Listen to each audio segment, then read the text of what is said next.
Então, nós vamos dar sequência aqui a uma segunda parte. Ficou um pouquinho apagadinho aí, mas acho que dá para vocês visualizarem isso daí.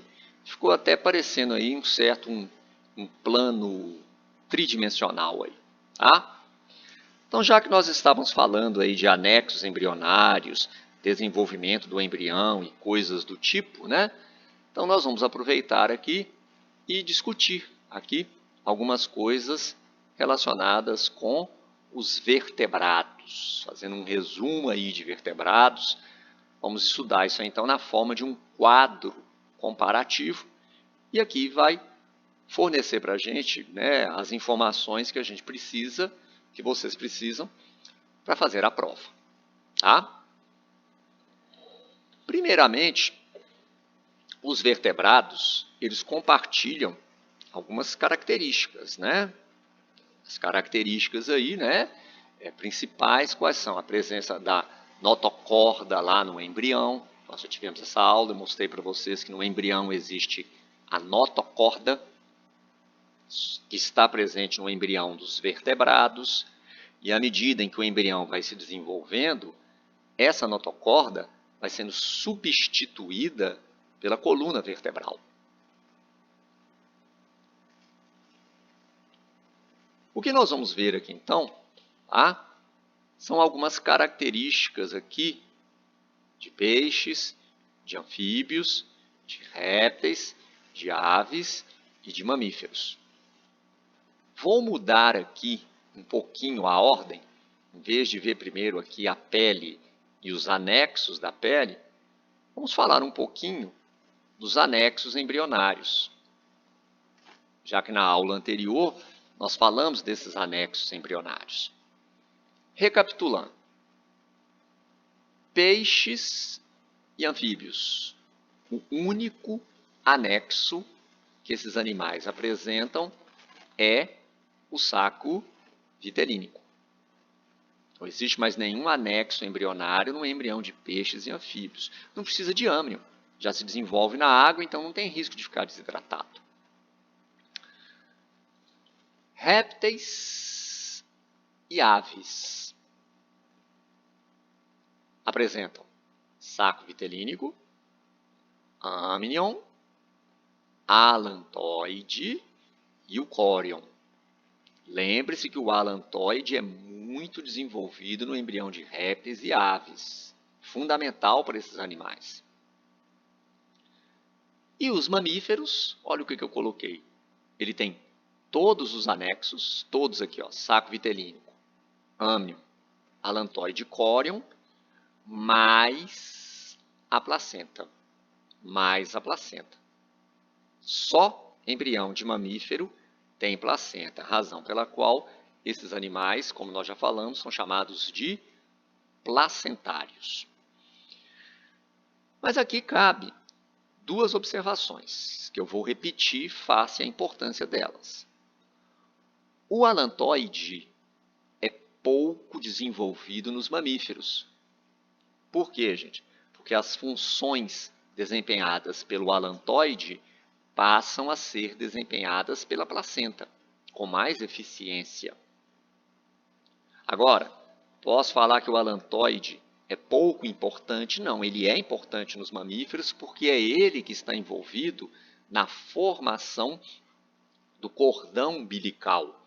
E o cordão umbilical, ele liga o embrião à placenta. Falei para vocês também que o saco vitelínico é pouco desenvolvido nos mamíferos. Tem saco vitelínico, só que ele é pouco desenvolvido. Por quê? Porque ele não está envolvido na nutrição do embrião. Nos mamíferos, na grande maioria, o desenvolvimento do embrião ele é interno, dentro do útero. Então, é a mãe que vai passar nutrientes para o embrião através da placenta. Tá?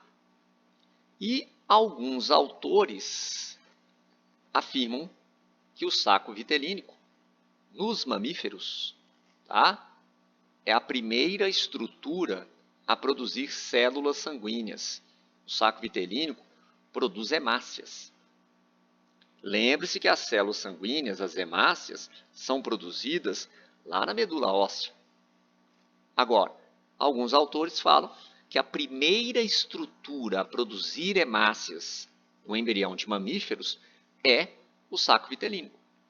Posteriormente, essa função passa a ser assumida exclusivamente aí pela medula óssea.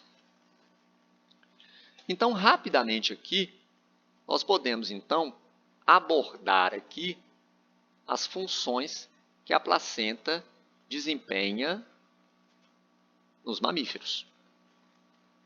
Bom, se ela desempenha a função que é desempenhada pelo saco vitelínico nos répteis e nas aves, já posso atribuir uma primeira função à placenta. Qual função? Nutrição do embrião. Os nutrientes passam através da placenta para o embrião. Como o cordão umbilical conecta o embrião com a placenta, então os nutrientes passam através da placenta, vão para o cordão umbilical e passam para o embrião. E uma observação, gente, na placenta vamos encontrar vasos sanguíneos maternos e vasos sanguíneos fetais. Então, ali na placenta existem vasos sanguíneos maternos da mãe e vasos sanguíneos do feto, do embrião. Então, esses vasos sanguíneos fazem ali as trocas gasosas, nutrientes passam dos vasos sanguíneos maternos para os vasos sanguíneos fetais. E aí o cordão umbilical leva esses nutrientes até o embrião. A placenta é onde ocorrem as trocas gasosas. Lá nos répteis e nas aves, quem realiza isso é o alantoide junto com o córion. Aqui nos mamíferos, a placenta está envolvida nas trocas gasosas. Como eu disse para vocês, na placenta tem vasos sanguíneos materno e vasos sanguíneos do feto. Então, ali eles trocam os gases. O oxigênio passa dos vasos sanguíneos maternos para os vasos sanguíneos do feto e o CO2 passa dos vasos sanguíneos do feto para os vasos sanguíneos maternos. E aí o cordão umbilical leva esse oxigênio até o embrião. A placenta tem uma função excretora.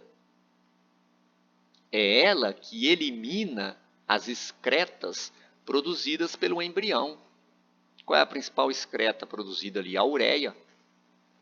É uma função muito mais eficiente que o alantoide. O alantoide armazena as excretas. A placenta, literalmente, ele elimina. Essas excretas, então, caem na corrente sanguínea da mãe e a mãe que vai eliminar essas excretas. Uma outra função importante da placenta, tá? É a função de defesa. Como assim? Através da placenta ocorre a passagem de anticorpos da mãe para o feto. Então, ela permite a passagem de anticorpos para o bebê, vamos dizer assim, considerando a espécie humana.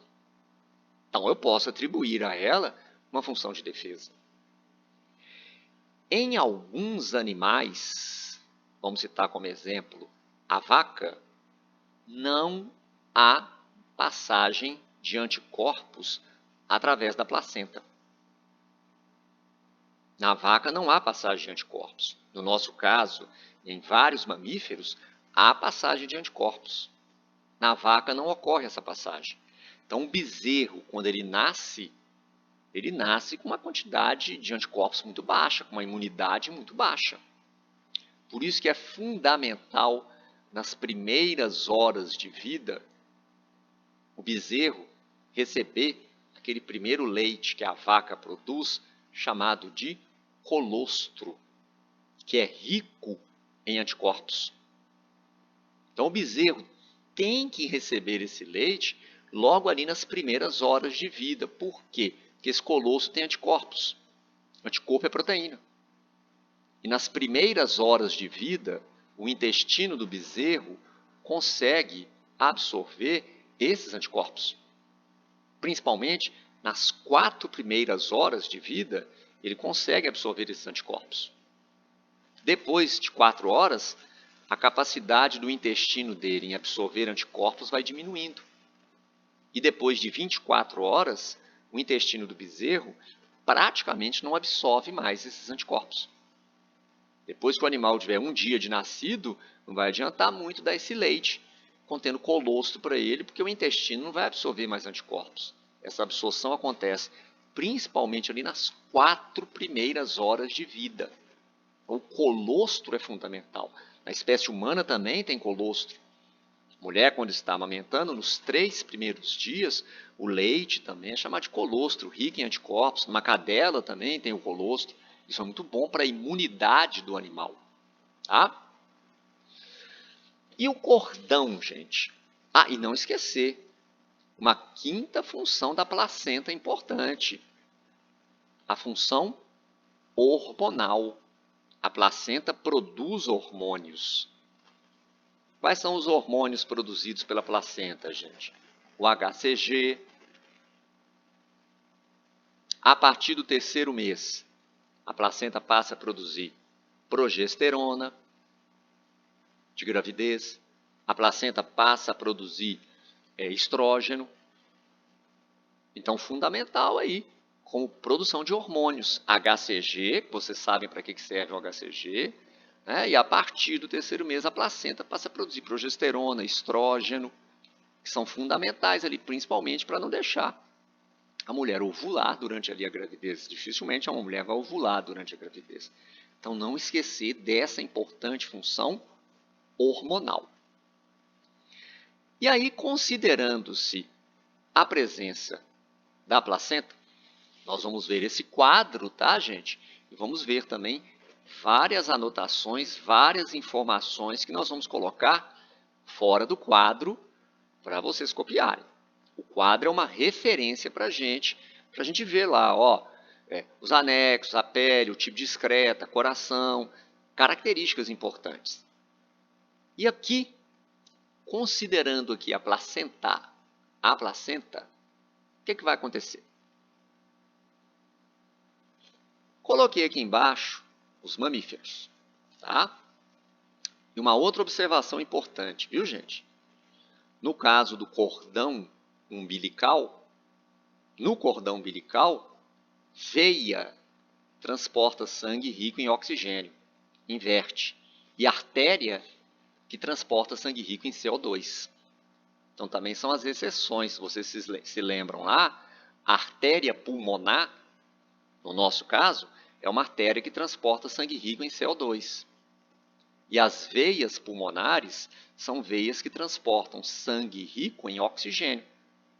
Até porque nós falamos que a artéria normalmente transporta sangue rico em oxigênio e veia sangue rico em CO2.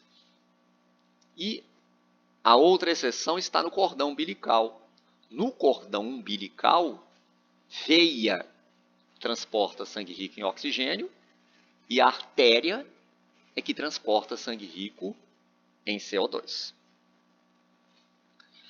Considerando-se aí os mamíferos, e aí volto a repetir aqui, ó, ainda dentro da placenta aqui, tá?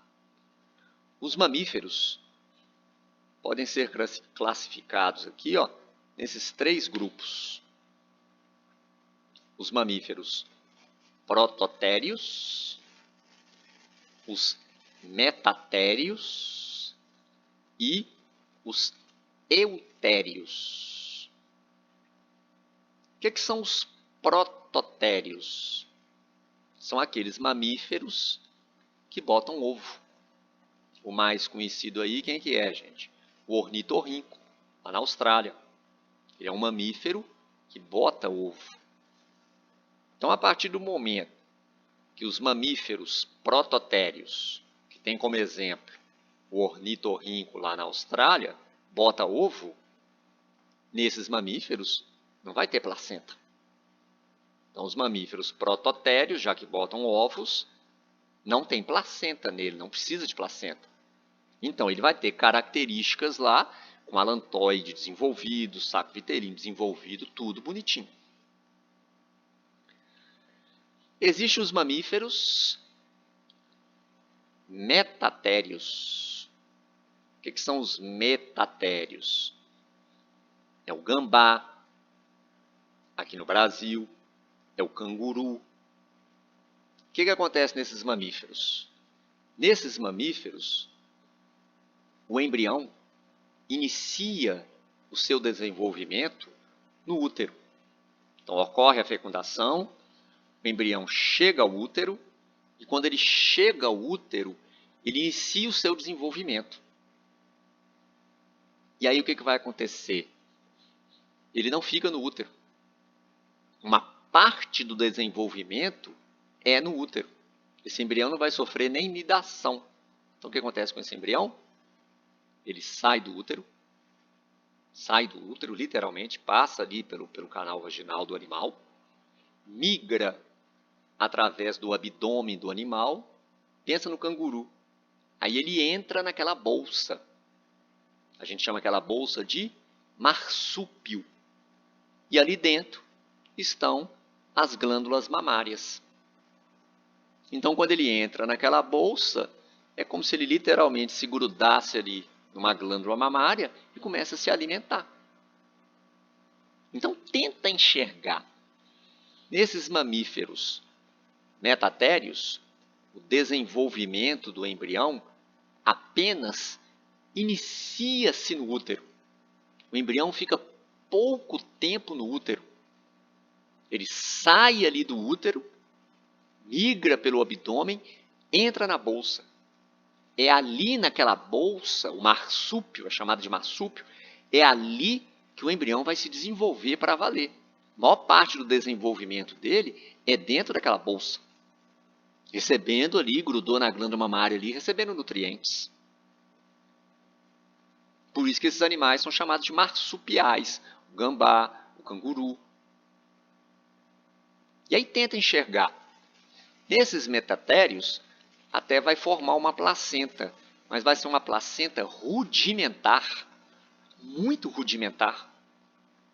Por quê? A maior parte do desenvolvimento dele é no útero, gente? Não, é dentro dessa bolsa. Um gambá fica ali 2 dias ali, depois sai já do útero. Então, ele só fica um pouquinho no útero e termina o desenvolvimento nessa bolsa. Então, esses metatérios até têm uma placenta, mas uma placenta rudimentar. Prototério nem placenta tem. E os eutérios? O que são os eutérios? São aqueles mamíferos que o desenvolvimento do embrião inicia-se e termina no útero. Todo o desenvolvimento é dentro do útero. Né? Cadela, gata, ali há, né, a fêmea lá do elefante, nós, os primatas. Então, a grande maioria dos mamíferos, a maioria esmagadora dos mamíferos, são eutérios. São os verdadeiros placentários. Então, guarde os que não são. O ornitorrinco é um prototério, bota ovo, então não tem placenta. O gambá e o canguru, o desenvolvimento só começa no útero e termina dentro da bolsa chamada de marsúpio, então tem uma placenta rudimentar. E a grande maioria esmagadora dos mamíferos são eutérios.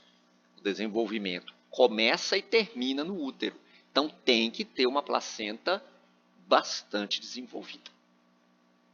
Tranquilo?